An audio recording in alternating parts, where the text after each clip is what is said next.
Bismillahirrahmanirrahim. Petite parole, conclusion. وما الحياة الدنيا إلا متاع الغرور. C'est un coup sur la tête insouciante et une leçon de morale.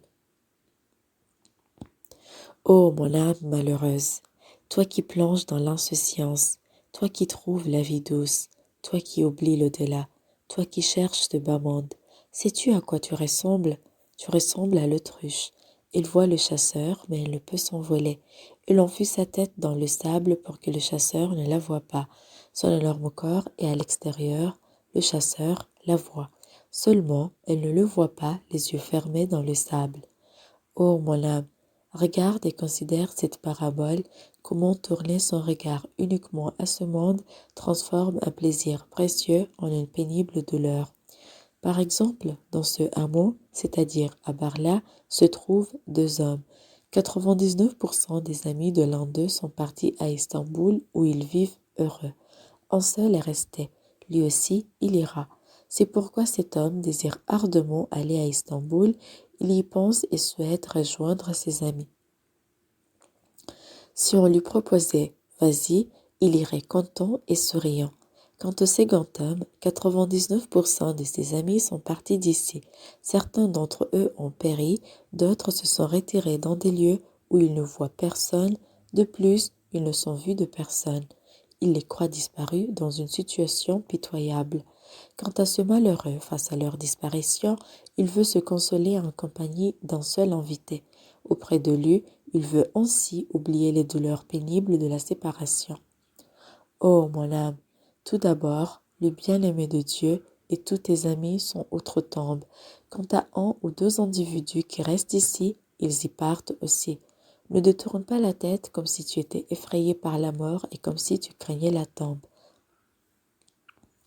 Regarde bravement celle-ci. Que demande-t-elle? Écoute-la, souris vaillamment à son visage. Regarde ce qu'elle veut.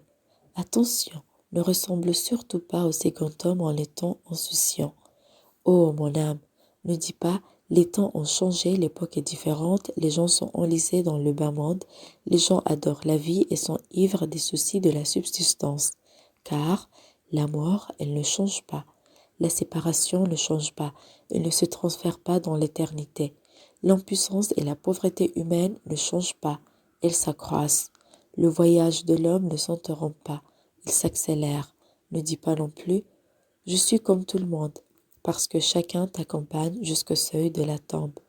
La consolation de partager avec les autres les malheurs est son fondement outre-tombe. Aussi, ne te crois pas délaissé, car si tu observes avec l'œil de la sagesse ce monde passager, tu découvres l'ordre et le but qui sont invisibles dans les choses. Comment peux-tu être sans ordre ni objectif? Les événements naturels, même les séismes, ne sont pas les jeux de hasard.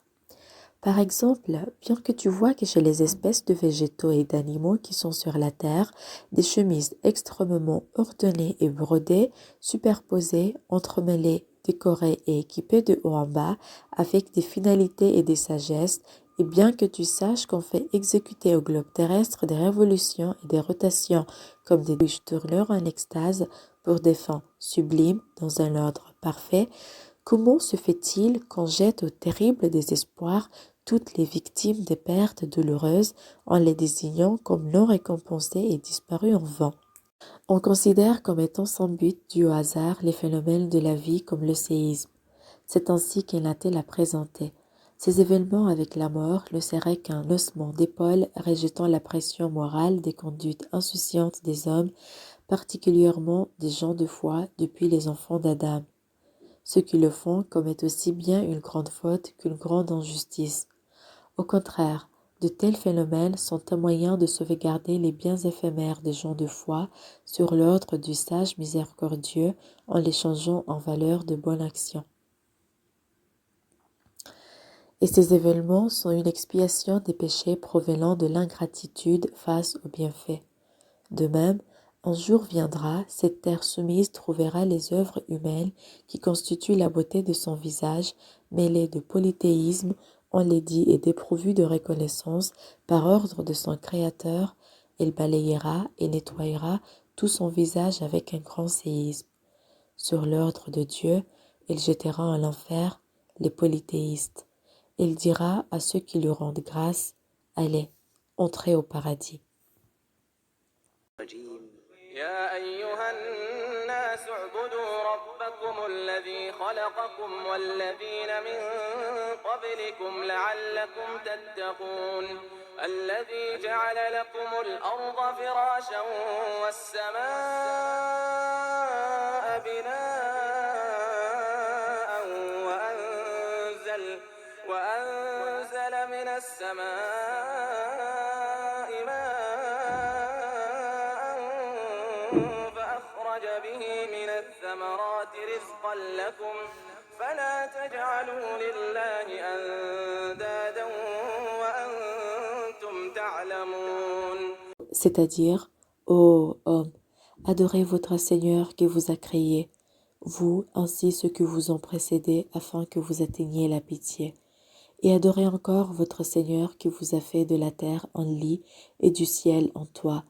Il fait descendre du ciel l'eau pour faire sortir comme subsistance de la terre fruits et autres aliments. Alors, n'attribuez pas à Dieu des rivaux et des associés.